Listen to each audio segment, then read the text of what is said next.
Allah says in the Quran, if you change your life, إِلَّا مَنْ تَابَ وَآمَنَ وَعَمِلَ عَمَلًا صَالِحًا. 3 conditions. You make tawbah. Tawbah means to return to Allah. What's the difference between istighfar and tawbah? Istighfar is to ask Allah's forgiveness. Tawbah is to return to Allah by changing your ways. That's the difference.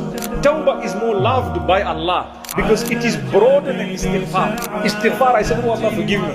Tawbah is now my life changed. That's the difference. So Allah says, those who made that tawbah, they returned to me, وَآمَنَ, and they believed, they worked on their connection with Allah, their belief, their iman. And thirdly, they did good deeds. Allah says, we're going to bring back those bad deeds. And we're going to convert them into good deeds on the scale, simply because this person could have done the bad, but they didn't because of their love of me and their connection with me. Subhanallah. That is Allah.